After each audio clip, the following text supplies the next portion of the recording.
Hello students, good morning. और आज फिर से मैं आप लोगों के सामने एक नई वीडियो के साथ, जैसे कि थंबनेल को देख करके ही आपको पता चल गया होगा, तो इस चैनल के अंतर्गत आपको क्या चीज मिल रहा है। ठीक है, तो हाँ, तो अगर बात करें यहाँ पर, तो हम लोग IIT एंड पॉलिटेक्निक की प्रिपरेशन करवा रहे हैं प्रॉपर। यहाँ पर कंटिन्यू हम लोग वीडियो प्रोवाइड करवा रहे हैं मैथमेटिक्स को लेकर के। ठीक है, तो इस पर ऑलरेडी हम काफ़ी क्वेश्चन करवा चुके हैं, काफ़ी टॉपिक करवा चुके हैं। तो इसमें जो आप जानते हो, यदि भारत भारती बुक, तो उसी को लेकर के चल रहे हैं। और ये बुक कहीं ना कहीं IIT और पॉलिटेक्निक के लिए बहुत ही अच्छी मानी जाती है। ठीक है, तो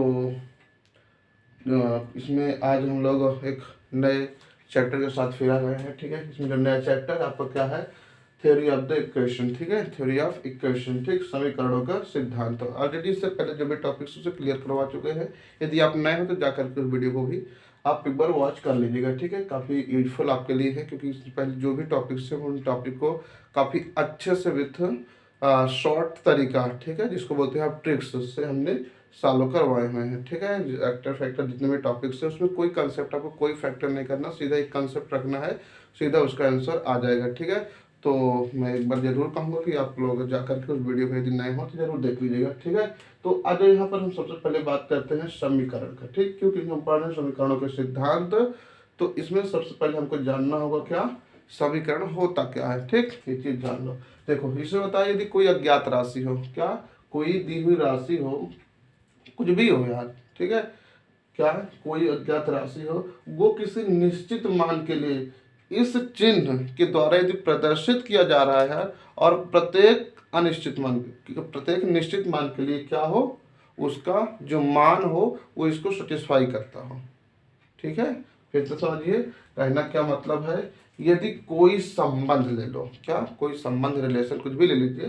ठीक है, यदि कोई रिलेशन लीजिए, उस रिलेशन को इस चिन्ह के द्वारा प्रदर्शित करने पर कोई अज्ञात राशि उस पर रखने पर, अज्ञात राशि उस पर रखने पर यदि वो LHS, मतलब कि बराबर इस साइड वाला और बराबर के इस साइड वाला दोनों वैल्यू सेम आता है, तो वही आपका समीकरण कहलाता है। ठीक है, आई होप क्लियर होगा। ठीक है, सीधा सीधा क्या है, ये क्या है आपका समता का चिन्ह है। क्या है, समता का चिन्ह, समता के चिन्ह द्वारा, ठीक है, किसी भी संबंध में अज्ञात राशि रखने पर उसके, ठीक है, मान जो होगा वो क्या होगा, बराबर होगा, यह सत्य होगा, सही होगा। ठीक है, वही आपका समीकरण कहलाएगा। ठीक, ये चीज तो जैसा कि बात करें तो यहाँ पर आप देख लीजिए x² प्लस 5x प्लस आपका 6, ये देखिए हम ये साइन लगा दिए।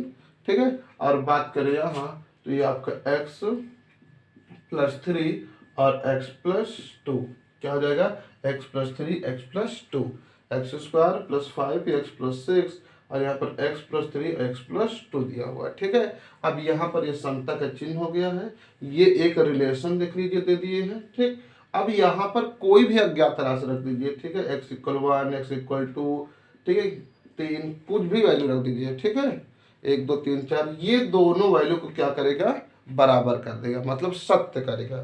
तो सत्य कर रहा तो ये हमारा क्या कहलाएगा, समीकरण कहलाएगा। ठीक है, तो आई होप क्लियर हो गया होगा। ठीक, अगर यहाँ चेक करना हो तो रख लीजिए 1। ठीक है, x = हम क्या ले रहे हैं, 1 ले रहे हैं, तो ये कितना हो जाएगा आपके पास 1, अब 5 × 5 = 6, और 6 ये आपका 12 हो गया। कितना हो गया, 12 हो गया। ठीक, यहाँ पर रख लीजिए आपका 3, और एक ये 4, और 4 इंटू आपका ये 3, 3 4 12, देखिए 12 इक्वल क्या हो गया, 12। तो ये समता के चिन्ह में जो रिलेशन दिया हुआ है वो निश्चित मानों के लिए क्या, LHS इक्वल आपका क्या है, RHS है। ठीक है, तो इसलिए ये आपका क्या कहलाएगा, समीकरण। ठीक है, ये रिलेशन पूरा आपका क्या कहलाएगा, समीकरण। तो आई होप ये कंसेप्ट आपका अच्छे से क्लियर हो गया होगा। ठीक है, ये चीज। आज हम चलते हैं नेक्स्ट। अगर हम बात करें इसी में समीकरण की घात, नेक्स्ट टॉपिक इसमें हम बात करेंगे, नंबर 1 हो गया। नंबर 2 हम समीकरण की इसमें घात की बात करेंगे। ठीक है, समझिएगा। तो यहाँ पर देख लो, सेकेंड नंबर समीकरण के घात। ये अब इस समीकरण की घात क्या होता है, इसको भी आप जान लीजिए। ठीक है, अब आप समझ गए समीकरण क्या है, कि कोई रिलेशन होगा, उस रिलेशन को यदि हम क्या करेंगे, इक्वल चिन्ह से प्रदर्शित करेंगे, ठीक है, तो उसके LHS और RHS का मान कोई अज्ञात राशि रचने पर क्या होगा, सही होगा। ठीक है, उस मान को संतुष्ट करेगा, तो हमारा क्या हो जाएगा, समीकरण हो गया। अब इस समीकरण में क्या हो सकता है, पावर अलग अलग हो सकता है। सपोज दैट हमने यहाँ पर मैक्सिमम पावर इस रिलेशन का क्या लिए हैं, x की पावर 2 लिए हैं, तो यहाँ पर ये जो पावर होगा यही आपका इस इक्वेशन के या समीकरण का क्या हो जाएगा, आपके पास घात हो जाएगा। ठीक है, क्या हो जाएगा, घात हो जाएगा। ठीक है, ये चीज अगर हम दूसरा लिखे x की power 3 plus 5x² plus 7x plus 3 कर दे, तो यहाँ पर इसको मैक्सिमम पावर आपको क्या है, 3 है, तो ये 3 ही आपको क्या हो जाएगा, समीकरण की घात हो जाएगा। ठीक है, तो आई होप अच्छे से कंसेप्ट क्लियर हुआ होगा। ठीक, तो समीकरण की घात हो गया, ठीक है, और ये समीकरण हो गया। ठीक, आ जाओ आगे चलते हैं, नेक्स्ट कंसेप्ट को देखते हैं। ठीक, तो ये आई होप क्लियर हो गया, इसको हटा रहे हैं। ठीक, आगे चलो, देखो आगे हम बात करेंगे समीकरणों के मूल। क्या, समीकरणों के मूल, समीकरण के मूल क्या होते हैं उसको हम समझते हैं। ठीक है, तो देख लो मूल क्या होते हैं, लिख रहे हैं समीकरणों के मूल। ठीक है, ये देखो समीकरणों के मूल हमको देखना है। ठीक, क्या होता है, जैसे कि आपको बता दिए क्या, समीकरण जैसे एक इक्वेशन होता है x² plus 5x plus 6 equal 0। ठीक है, अगर हम बात करें यहाँ पर क्या है, यह एक समीकरण है। क्या है, यह एक समीकरण है, x² प्लस 5x प्लस 6। अब इस समीकरण को देखना। ठीक, कह रहे हैं कि इसके मूल क्या होगा, क्या समीकरण का मूल क्या होगा, तो सीधा सीधा है वह मान। ठीक है, समीकरण का वह मान, ठीक है, जिसको इस पे रखने पर LHS और RHS क्या कर दे, इक्वल कर दे। ठीक है, LHS इक्वल RHS हो जाए। ठीक है, किसी भी समीकरण का वह वैल्यू, वह मान जो LHS इक्वल RHS, ठीक है, कर दे। ठीक है, मान रखने पर LHS इक्वल RHS कह दे, वही उस समीकरण क्या कहलाएगा, मूल कहलाएगा। ठीक है, तो आई होप इस कंसेप्ट को आप जानते होंगे, यदि नहीं जानते तो इसको माइंड में रख लीजिए। ठीक है, ये काफी आगे आपको कंसेप्ट देगा, और इससे पहले जो हमने टॉपिक करवाए हैं ये कंसेप्ट को ही लेकर के जो शॉर्ट तरीका क्रिएट किया गया है इसी को लेकर के किया गया है। ठीक है, तो इसको आपको जान ही लेना चाहिए। अगर हम बात करें यहाँ पर इसके मूल के, तो इसके मूल क्या हो जाएंगे, देख लीजिए। हाँ, यहाँ पर क्या करेंगे, इसको आप फैक्टर कर लीजिए। जब फैक्टर करेंगे तो इसका वैल्यू कितना आएगा, x प्लस 3 आ जाएगा और x प्लस आपका 2 आ जाएगा। कितना, x प्लस 3 और x प्लस 2 आ जाएगा। ठीक, अगर यहाँ पर देखें वैल्यू निकालें यहाँ पर, तो ये आपको कितना हो जाएगा, x इक्वल -3, और यहाँ देखेंगे तो x इक्वल आपका -2 हो जाएगा। कितना, x इक्वल आपका -3 और x इक्वल आपका -2। तो ये दो जो वैल्यू हैं यही इस समीकरण का, क्या, इस समीकरण का ये जो वैल्यू है वही क्या हो जाएगा, मूल हो जाएगा। क्या हो जाएगा, यही इसका मूल हो जाएगा। यदि आपको चेक करना है क्या ये LHS इक्वल RHS हो रहा है, तो आप चेक भी कर सकते हैं इजिली। ठीक, देख लीजिए ये x² प्लस 5x, तो x का वैल्यू कितना है, -3 है, तो ये -3 का आपके पास square plus 5 into -3 plus 6 equal 0 हो गया। ठीक है, तो अगर इसे आप सॉल्व कराएंगे तो आपका 9 हो जाएगा, और ये माइनस है प्लस क्या हो जाएगा आपके पास माइनस, और ये 5 3 जो 15 प्लस 6 इक्वल 0। 6 में 9 प्लस कीजिए तो 15 माइनस आपका 15 इक्वल 0, तो 0 इक्वल आपको क्या हो गया, 0 हो गया। ठीक है, तो क्या हो गया, ये समीकरण के जो मूल है। ठीक, इस पे देखो, इस समीकरण के ये जो निकला था इसको इसमें रख दिए, तो क्या हो गया, LHS इक्वल आपका RHS हो गया। ठीक है, तो आई होप ये भी अच्छे से आपको समझ आया होगा समीकरणों के सिद्धांत मूल। ठीक है, तो अब देख लीजिए सेम इसी प्रकार यदि आप इस वैल्यू को भी यहाँ पे पुट करते हैं,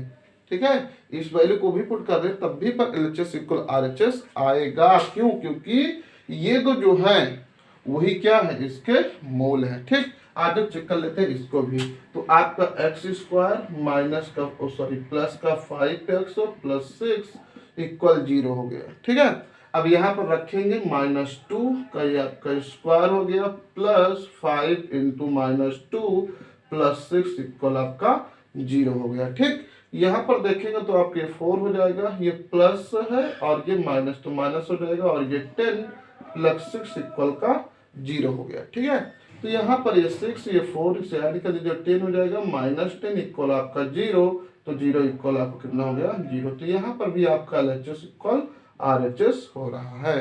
ठीक है, तो इससे पता चलता है कि ये जो इस समीकरण का वैल्यू होता है वो इसको संतुष्ट करता है। अब संतुष्ट करता है तो इस समीकरण के इसी मान को ही हम क्या बोलते हैं, समीकरणों के मूल या समीकरण के मूल कहते हैं। ठीक है, तो आई होप ये कंसेप्ट आपका अच्छे से क्लियर हो गया होगा। ठीक है, कोई भी डाउट हो आप कमेंट बॉक्स में जा करके जरूर एक बार बताइएगा। पहली बात तो यदि वीडियो में कोई ठीक है सोल्यूशन मिल सकता है तो आप वीडियो भी बैक करके देख लीजिए। यदि फिर दिक्कत होता है तो हमारा व्हाट्सएप ग्रुप है, ठीक है, आप वहाँ पर ज्वाइन हो सकते हैं। और यदि फिर कोई दिक्कत होती है तो आप कमेंट बॉक्स में भी कमेंट करके बता सकते हैं। ठीक है, तो ये हम समीकरणों के मूल के बारे में समझ गए। ठीक है, आ जाओ आगे हम बात करते हैं। अब हम कुछ पढ़ते हैं समीकरणों के मूल के सिद्धांत के बारे में, कुछ हम लोग डिस्कस करते हैं। ठीक है, आ जाओ। तो यह हमने अभी तक 3 पॉइंट पढ़ लिए। कितने? 3 पॉइंट। क्या क्या पढ़ लिए? समीकरण क्या होता है, समीकरणों के मूल क्या होता है, ठीक, और साथ ही साथ इसके समीकरण के घात क्या होते हैं। अब हम लोग बात करेंगे समीकरणों के सिद्धांत। ठीक है, ध्यान से समझिएगा, समीकरणों के सिद्धांत। किसको? समीकरणों के सिद्धांत, मतलब कि जो समीकरण होता है किस सिद्धांत पे वर्क करता है। ठीक है, यदि ये कंसेप्ट सॉरी, यदि ये कंसेप्ट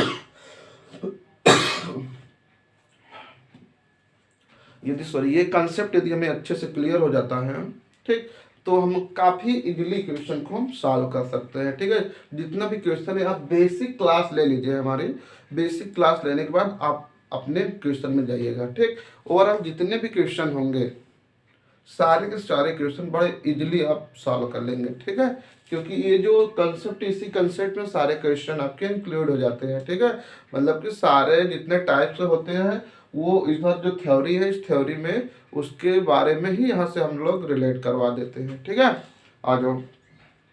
और अब हम लोग क्या करते हैं, बात करते हैं समीकरणों के सिद्धांत में, इसके समीकरणों के सिद्धांत में। चलो आ जाओ, सबसे पहले हम देखते हैं समीकरणों के सिद्धांत में कि समीकरण जो होते हैं उसके मान कितने होते हैं। ठीक है, ये चीज जान लो।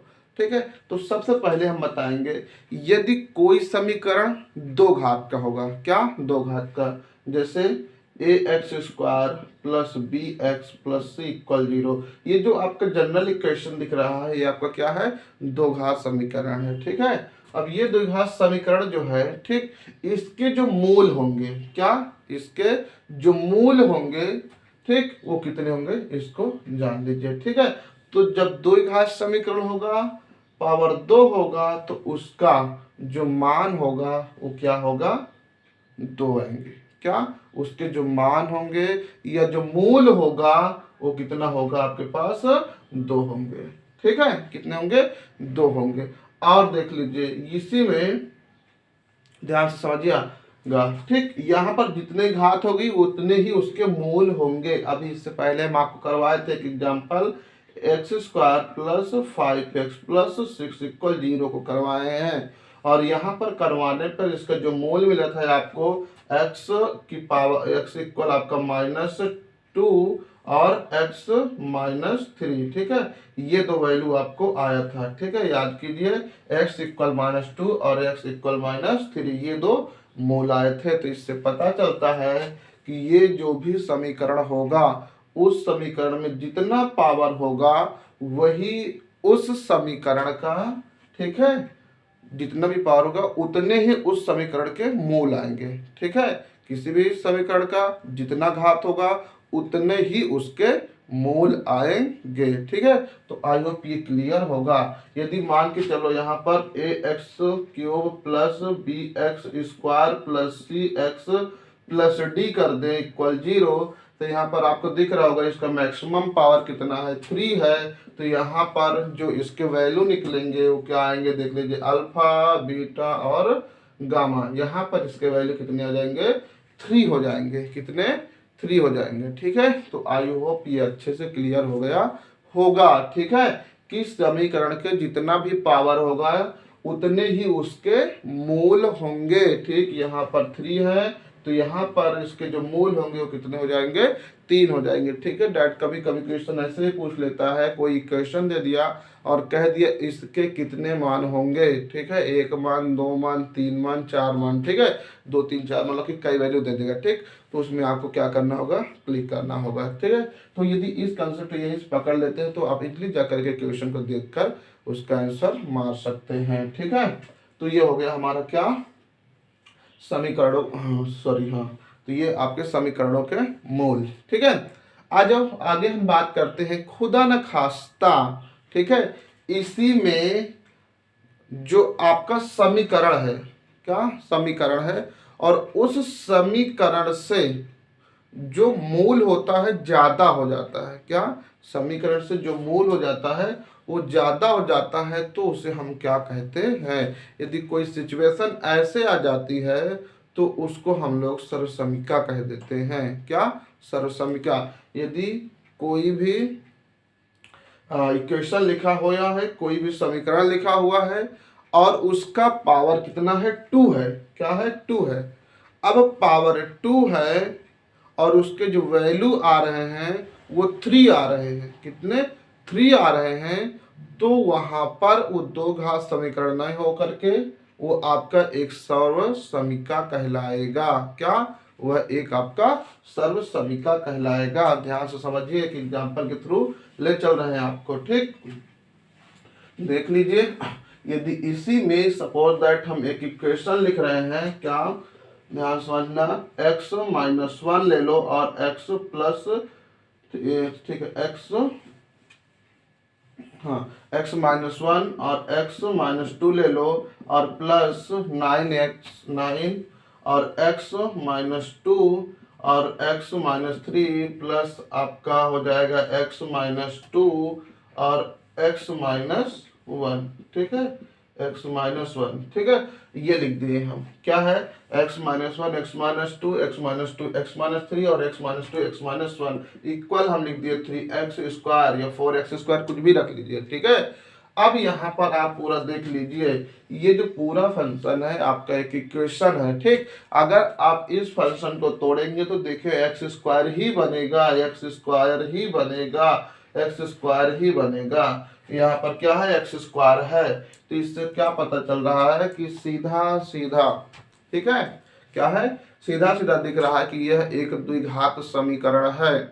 अब ये जब द्विघात समीकरण है तो इसके मूल भी कितने आने चाहिए, 2 ही आने चाहिए। बट इसके मूल 2 नहीं आएंगे, बल्कि इसके मूल कितने आएंगे, 3 आएंगे। ठीक है, आज जब हम उन तीनों मान के यहाँ पर समझाते हैं, तो अगर हम बात करें यहाँ पर x माइनस 1 है, x माइनस 2 है, x माइनस 2 है, x माइनस 3 है, x माइनस 2 है और फिर यहाँ पर x माइनस 1 है। ठीक है, ये चीज को समझिए। अगर हम बात करें यहाँ पर देखो ऐसे कितने वैल्यू होंगे, क्या, ऐसे कितने वैल्यू होंगे जिसको यहाँ पर रखने पर क्या हो जाएंगे, ठीक है, 0 हो जाएगा। मतलब कि इसका पूरे का वैल्यू संतुष्ट कर जाएगा। ठीक है, ये x माइनस 1, x माइनस 2 और x माइनस 2 और x minus 3 plus x minus 2 और x माइनस 1। ठीक है, ये चीज है 1 2 2 3। अब देखो, अब यहाँ पर आप क्या कर सकते हैं, सीधा सीधा समझ लीजिए। ठीक, तो यहाँ पर भी आप इसको 3 1 कर लीजिए। ठीक है, ये कर लीजिए x माइनस 3, x माइनस 1। अब यहाँ पर देखेंगे तो यहाँ पर देखिए, यहाँ से निकाल लिए तो x वैल्यू यहाँ पर 1 हो जाएगा और यहाँ पर x वैल्यू 1 आप 2 ले लीजिए और यहीं पर x वैल्यू आप क्या कर लीजिए, 3 ले लीजिए। ठीक है, अब यही वैल्यू उठा करके इसमें आप पुट कीजिए। ठीक, यही वैल्यू उठा करके आप पुट कीजिए। ठीक, तो क्या हो जाएगा आपका, ठीक, जो इक्वेशन होगा उस इक्वेशन को सॉल्व कर जाएगा, ठीक है, सेटिस्फाई कर जाएगा, ठीक है। मतलब ये तीनों का तीनों जो वैल्यू है, ये तीनों वैल्यू क्या करेंगे, इस इक्वेशन को यदि जीरो कर रहे हैं, ध्यान से समझ लीजिए, ठीक है, कंफर्म नहीं है, हम रैंडमली उठा लिए हैं, ठीक है, क्या है, कंफर्म नहीं है, रैंडमली उठा लिए हैं, हो सकता है, हो भी नहीं सकता है, ठीक।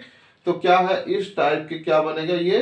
तो अब यहाँ पर हम देखेंगे, तो ये जो हम 1, 2 और 3 वैल्यू लिए हैं, हमारे हिसाब से हम गेस कर रहे हैं कि ये तीनों वैल्यू क्या हो जाएंगे, इसको जीरो कर देंगे, ठीक है। यदि ये तीनों वैल्यू जीरो कर देंगे तो आपको यहाँ दिख रहा है ये क्या है, पावर आपका 2 है, और यहाँ पर ये तीनों वैल्यू इस पूरे इक्वेशन को जीरो कर देगा। तो यहाँ पर ये समीकरण ना होकर बल्कि यह एक सर्व समीका हो जाएगा। क्या हो जाएगा, सर्व समीका हो जाएगा, ठीक है।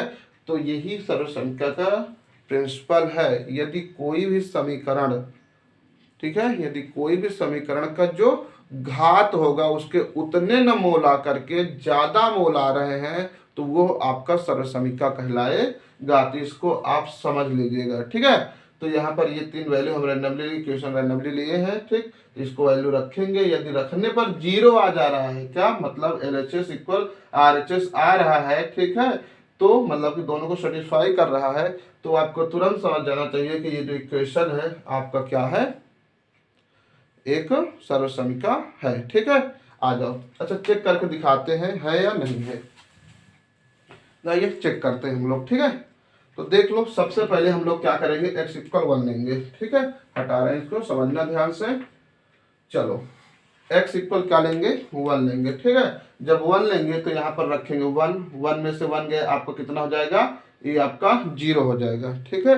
1 में से 1 गए आपको कितना हो जाएगा, 0 हो जाएगा। तो ये आपका 0 और ये प्लस, यहाँ पर क्या है, ये हो जाएगा आपके पास, देखिए ये 9 है और ये -1 हो जाएगा और ये -2, -1 ये -2, तो 2 1 या 2, ये प्लस हो गया और प्लस में 9 से मल्टीप्लाई कर दीजिए, ठीक है, 2 और यहाँ पर देखिए यहाँ पर 1 लेस हो जाएगा तो कितना बचेगा, -2, यहाँ पर -1, 2 × 2 माइनस माइनस प्लस और ये 9 18 हो गया, और यहाँ पर ये प्लस यहाँ रख देंगे 1 तो ये हो जाएगा 0, तो ये पूरा फंक्शन आपका हो जाएगा 0। तो ओवरऑल कितना हो गया, 18 आ गया, कितना 18। अब यहाँ पर हम बात कर रहे हैं कितना, 3 × 1 का स्क्वायर, तो ओवरऑल आपके पास कितना आ जाएगा, 3 ही आएगा। अब देखिए यहाँ पर आपके पास RHS में 3 है और LHS में कितना है, 18 है, कंडीशन को सेटिस्फाई नहीं कर रहा है। तो x इक्वल जो कितना है, 1 है, ये इसके मूल नहीं है, सीधा सीधा क्या है, जो x इक्वल हम 1 लिए हैं इसका मूल नहीं है, ठीक है। अब उसके बाद आप इसको चेक कर लीजिएगा, इसको चेक कर लीजिएगा, ठीक। यदि ये तीनों 0 कर देते हैं तो ये हमारा क्या बन जाता है, सर्व समीका बन जाता है। यदि ये तीनों नहीं कर रहे हैं, सिर्फ 2 ही कर रहे हैं इसको 0, ये अब मान चलिए अब इसको वाली रखेंगे, LHS इक्वल RHS, ये 2 कर देता है रखने पर, तो ये आपको क्या हो जाएगा, सर्व समीका हो जाएगा, ठीक है। तो हम 1 कर दिए, बाकी आप कर लीजिए। तो हमारा जो कंसेप्ट समझाने का तात्पर्य है, आई होप आप उसको समझ गए होंगे, ठीक है। तो सर्व समीका क्या होता है और समीकरण क्या होता है, इन दोनों में आप अच्छे से डिफरेंट समझ गए। आ जाओ हम चलते हैं नेक्स्ट टॉपिक को डिस्कशन करते हैं, ठीक है। तो ये था आपका समीकरणों के सिद्धांत, पहला सिद्धांत था, ठीक है। तो काफी अच्छे से आप समझ गए होंगे, ठीक है। अब एक की नेक्स्ट हम आपको प्रिंसिपल बताएंगे, ठीक। प्रिंसिपल नंबर आपका इसमें सेकंड में क्या कह रहे हैं उसको आप समझिएगा, ठीक है। यदि कोई बहुघात वाला एक समीकरण है, ठीक है, एक बहुघात, ठीक है, वाला समीकरण है, क्या, एक बहुघात वाला समीकरण यदि है आपके पास, क्या, बहुघात वाला समीकरण, तो उसके जो मान होंगे वो क्या होंगे, अनेक होंगे, मतलब बहुत से होंगे, क्योंकि हम आपको बता चुके हैं, ठीक है। तो यदि बहुत से होंगे तो उस बहुत में कौन कौन होंगे उसको आप समझ लीजिए, ठीक। तो उसमें सबसे पहले आपका यदि एक बहुघात वाला समीकरण होंगे तो उसके जो मूल होंगे, ठीक है, वो क्या होंगे, बहुत से होंगे, जिसमें क्या क्या होंगे समझ लीजिए। एक होगा आपका परिमेय हो जाएगा, क्या, परिमेय हो सकता है और अपरिमेय हो सकता है, परिमेय हो सकता है, ठीक है, और अपरिमेय हो सकता है, अपरिमेय में हो सकता है, साथ ही साथ आपका क्या हो सकता है, काल्पनिक नंबर हो सकता है। ठीक है, तो आई होप क्लियर होगा। यदि बहुघात होंगे तो उसके जो आंसर आने की प्रोबेबिलिटी है वो या तो परमेय होगा, रेशनल नंबर होगा, या तो अप्रमेय होगा, या तो फिर काल्पनिक होगा। परमेय की बात करें तो आपका जो P बाई क्यू के टर्म्स में होगा वो परमेय होगा, लेकिन कंडीशन क्या होता है कि Q does not equal zero. क्या, जहां Q होगा यहाँ पर हम जीरो नहीं रख सकते, ये कंडीशन है। ठीक है, तो परमेय होगा तो परमेय होने की कंडीशन क्या, P बड़े Q but does not equal, Q does not equal zero होगा। ठीक है, ये चीज। अगर बात करें अपरमेय की तो अपरमेय में आप जानते हैं यदि कोई वैल्यू पूर्ण नहीं होगी, ठीक है, रूट में होगी, किसी की पावर 1/2 होगा, ठीक है, x पावर 3/2 होगा, तो ये हमारा क्या हो जाएगा, अपरमेय हो जाएगा। ठीक है, पाई कर लो। ठीक है, तो ये जिसका मान क्या होगा, फिक्स नहीं होगा, वो हमारा क्या हो जाएगा, अपरमेय हो जाएगा। ठीक है, अगर हम बात करें यहाँ पर काल्पनिक, तो काल्पनिक में a प्लस आप आई बी पढ़े होंगे। क्या, a प्लस आई बी, इसमें आप इसके बारे में जानते होंगे। यदि आपका 12th हो गया होगा तो 11th में इसका क्लास चलता है, समिश्र संख्या, कॉम्प्लेक्स नंबर। ठीक है, ये चीज। ठीक, तो इस प्रकार से हो सकता है। तो एक बहुघात वाले, ठीक है, जो हमारा क्या है, समीकरण होगा, उस समीकरण में परमेय नंबर परमेय संख्या आ सकती है, अपरमेय संख्या आ सकती है, या तो फिर काल्पनिक संख्या आ सकती है। तो आई होप ये भी अच्छे से क्लियर हो गया होगा। आ जाओ आगे चलते हैं। तो ये था आपका प्रिंसिपल सेकंड। ठीक है, अब उसके बाद आगे हम लोग डिस्कस करेंगे फोर्थ कंसेप्ट का। फोर्थ कंसेप्ट में क्या, उसको समझते हैं। देखो, अगर हम बात करें यहाँ पर अपरमेय की, ठीक है, किसकी, अपरमेय की, सिर्फ और सिर्फ इंडिविजुअल बात करेंगे, अपरिमेय, तो अपरमेय भी आपका जोड़ा में होगा।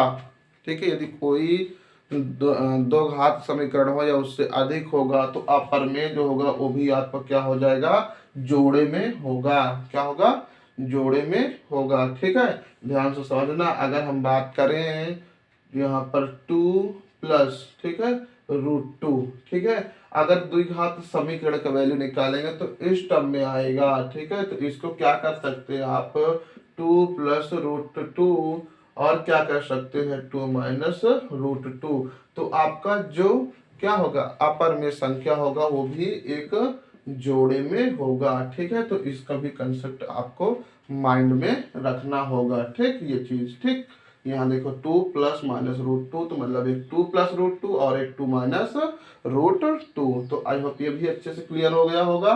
आते हैं नेक्स्ट टॉपिक में। इसमें अगर हम बात करें किसी भी, ठीक है, इक्वेशन की, किसका, किसी भी समीकरण का, ठीक है, ये कंसेप्ट आपका फोर्थ है। यदि कोई आपके पास समीकरण लिखा हुआ है, क्या, यदि कोई आपके पास समीकरण लिखा हुआ है तो समीकरण को हल करने के लिए, क्या, समीकरण को सॉल्व करने के लिए आपको सर्वप्रथम उसका फैक्टर करना होगा।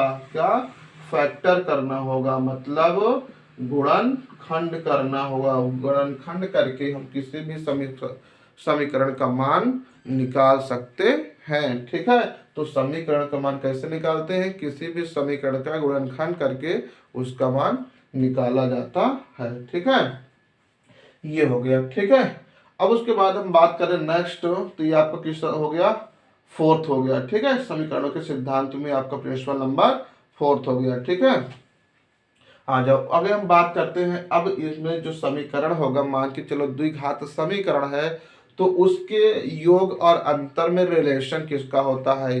ठीक है, योग या गुणनफल में। तो आई होप इसको भी आप समझ गए होंगे। किसी भी समीकरण को सॉल्व करने के लिए उसका हम लोग नॉर्मली फैक्टराइजेशन करते हैं, उसके अकॉर्डिंग उसका आंसर हम लोग फाइंड आउट करते हैं। ठीक, अब यहाँ पर जो ये कंसेप्ट है काफी आपके लिए मोस्ट इंपॉर्टेंट है। ठीक, निकालने क्या जा रहे हैं हम, मूलों का योग एवं गुणन। ठीक है, समझना ध्यान से, मूलों का योग, ठीक है, मूलों का योग एवं गुणन, ठीक है, ये। तो आ जाओ हम लोग कैसे फाइंड करें। सपोज दैट आपके पास A x square plus B x plus C equal 0 दिया हुआ है। क्या? A x square plus B x plus C, ये आपका एक द्विघात समीकरण है। ये 3-4 कंसेप्ट बताए दे रहे हैं, इसको आपको हमेशा अपने माइंड में रखना होगा, ठीक है। क्या? A x square plus B x plus C है। अगर हम बात करें इसके मूल का, तो इसका मूल अल्फा और आपको कितना आएगा? बीटा आएगा। क्यों? क्योंकि हमारा क्या है? एक द्विघात समीकरण है। यदि हम इसी में बात करें आपसे, अल्फा प्लस बीटा मतलब क्या? मूलों का योगफल क्या होगा? मूलों का योगफल। तो वो क्या हो जाएगा आपका? ध्यान से समझिए। तो मूलों का जो योगफल होगा वो आपका यहाँ पर देखिए, ठीक, मूलक योगफल ध्यान से समझना, माइनस एक्स का गुणांक। क्या? माइनस एक्स का गुणांक बटे एक्स स्क्वायर का गुणांक, ठीक है, ये चीज तो आप आई होप समझ गए होंगे। क्या? माइनस एक्स का गुणांक। अब यहाँ पर बात करते माइनस एक्स का गुणांक इस इक्वेशन में क्या है? बी है। क्या है? बी है। और मोल आपके क्या? अल्फा प्लस बीटा इक्वल आपका क्या हो जाएगा? माइनस का बी और एक्स स्क्वायर के गुणांक आपके पास कितना है? ए है। तो क्या हो जाएगा आपका answer? Alpha plus beta equal minus B by A. तो आई होप ये क्लियर हो गया होगा।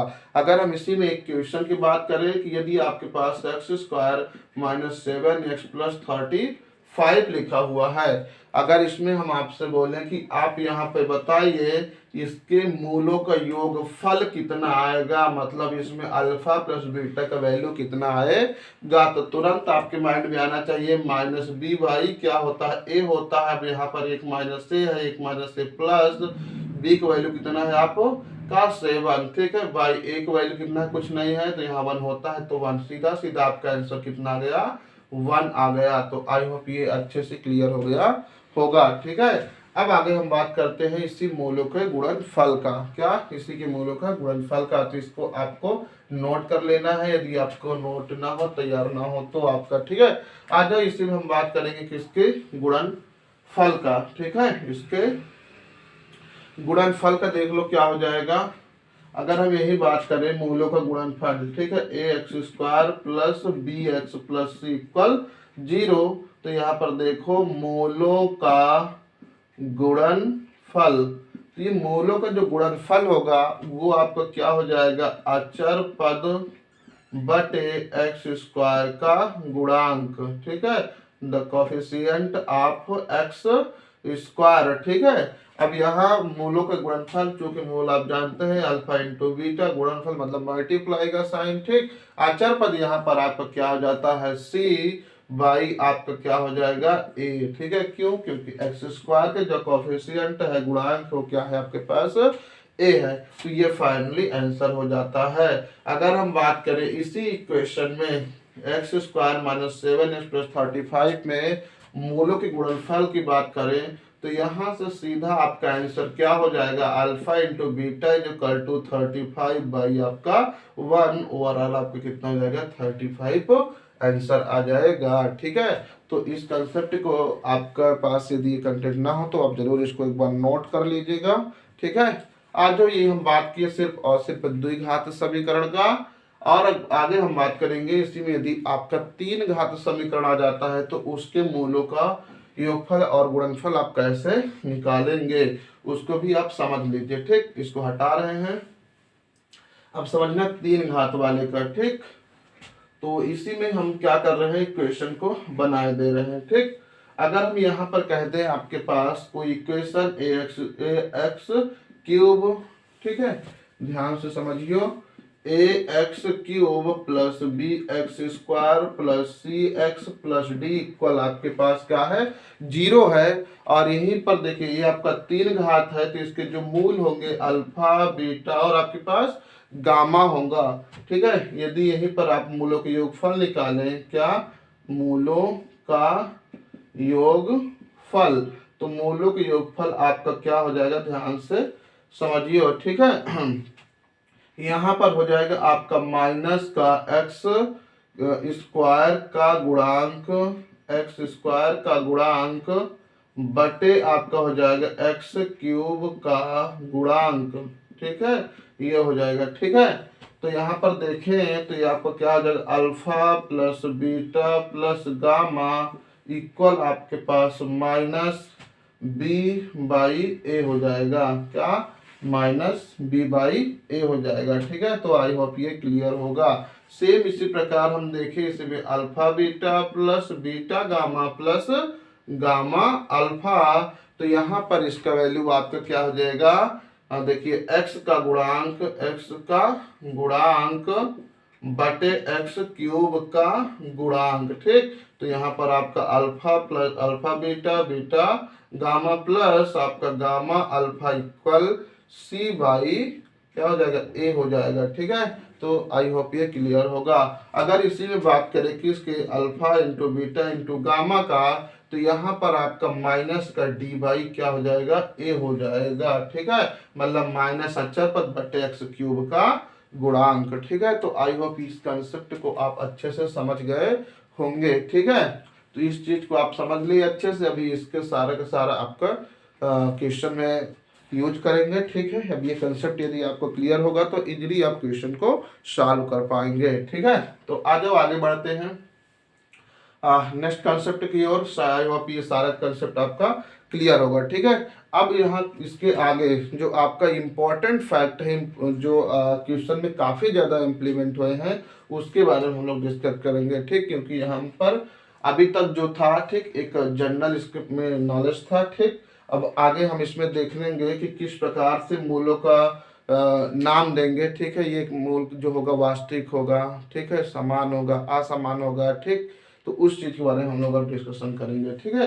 तो इसको यहीं से हटाते हैं। तो इसको आप जरूर एक बार नोट कर लीजिएगा और प्रैक्टिस कर लीजिएगा, ताकि ये कंसेप्ट हमेशा आपको पता रहे। बाकी आपको पता है इससे रिलेटेड जितने भी क्वेश्चन है सब करने की आवश्यकता नहीं है। बाय ट्रिक इजली आप सारे क्वेश्चन को आराम से मार सकते हैं, बट यहाँ पर रूल दिया हुआ है, ठीक। उसको समझने के लिए आपको थोड़ा बहुत करना पड़ेगा, ठीक।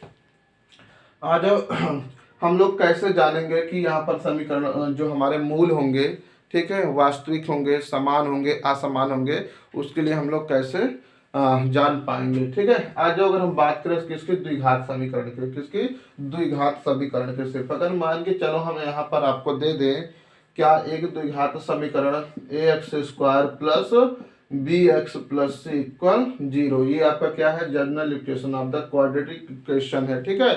द्विघात समीकरण एक साधारण फार्मूला है, ठीक है। आज जब अगर हम बात करें यहाँ पर क्या करें, एक फार्मूला बताएं आपको, बी स्क्वायर माइनस 4ac, ठीक है, क्या है, बी स्क्वायर माइनस 4ac, इसे बोलते हैं विविक्त कर, क्या, विविक्त कर, ठीक है। तो आज हम यहाँ इसी फार्मूले को इसमें इम्प्लीमेंट करके इसके नेचर को बताएंगे कि ये जो हमारा इक्वेशन है, ये जो दो घात समीकरण है, वो किस प्रकार का समीकरण आपका है, ठीक है। आ जाओ, तो सबसे पहले अगर हम देखेंगे कि यदि इसका जो सॉल्यूशन, इस इक्वेशन में बात कर रहे हैं, यदि x square plus B x plus सी इक्वल 0 है, तो इस इक्वेशन में, ठीक, इसका इम्प्लीमेंट करके हम लोग जान पाएंगे कि इसका नेचर कैसे है। आज समझते हैं।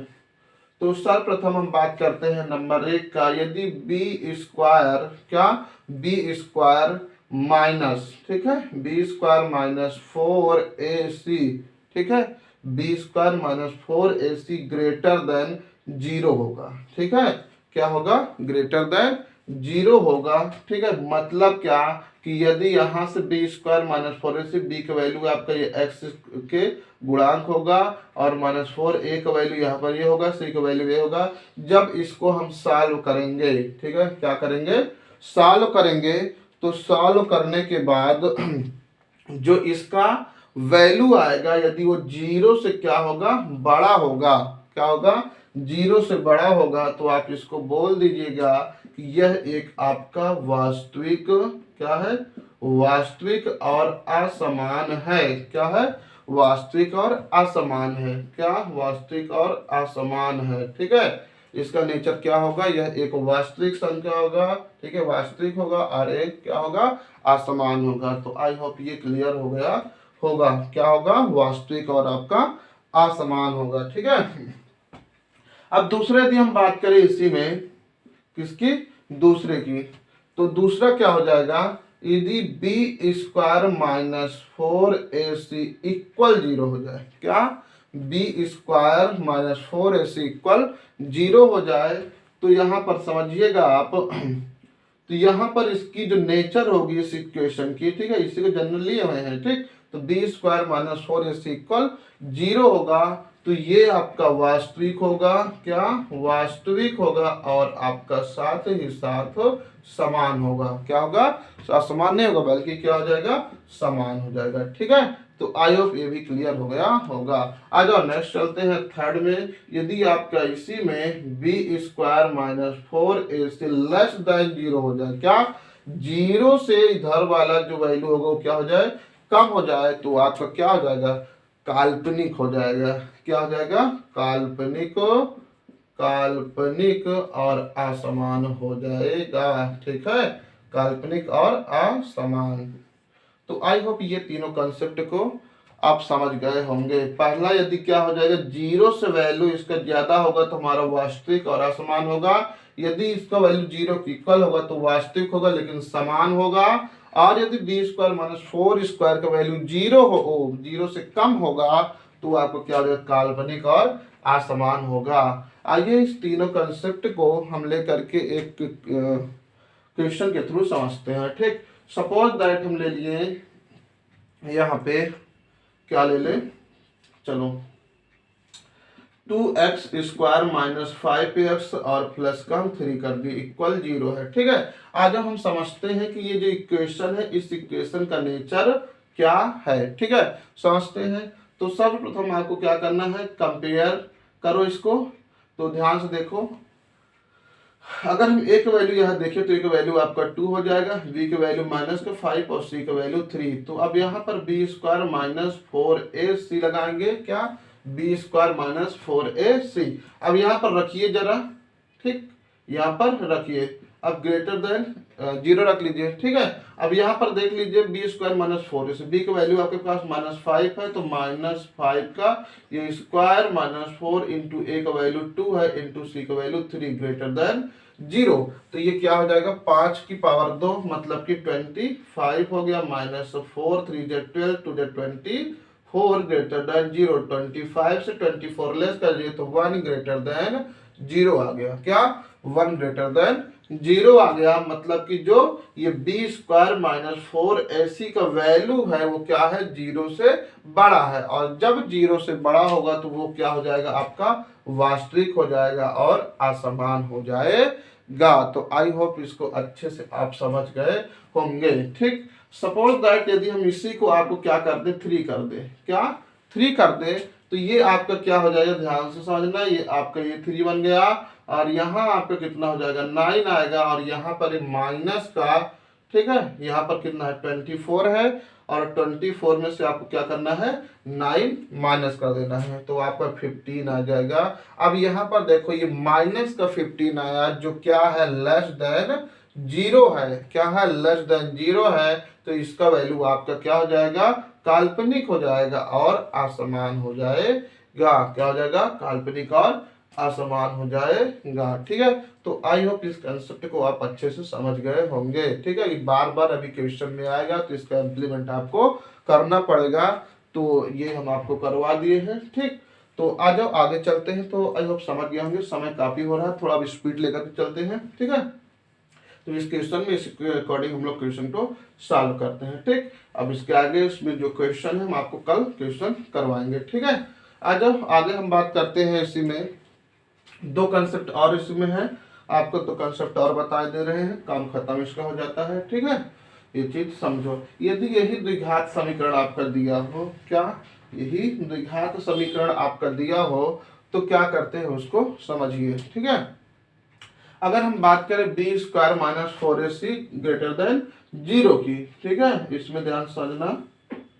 ये आपका द्विघात समीकरण है, ठीक है। क्या है, a x square plus B x plus c greater than o plus C equal 0। अगर यहीं पर बी स्क्वायर माइनस 4ac, क्या 4ac, B square minus 4ac के इक्वल में जो इसका सॉल्यूशन आएगा, यदि वो क्या हो, पूर्ण वर्ग हो, क्या हो, पूर्ण वर्ग हो, तो इसका कंसेप्ट एक होता है, उसको आप जान लेना चाहिए। यदि बी स्क्वायर माइनस 4ac होगा, यदि वो पूर्ण वर्ग होगा, तो वो आपका वास्तविक होगा, क्या होगा, वास्तविक होगा और असमान होगा, ठीक है। क्या वास्तविक होगा, असमान होगा और परिमेय होगा, क्या होगा, परिमेय होगा, ठीक है। यदि बी स्क्वायर माइनस 4ac पूर्ण वर्ग होगा, तो वो वास्तविक होगा, असमान होगा और परिमेय होगा, ठीक है।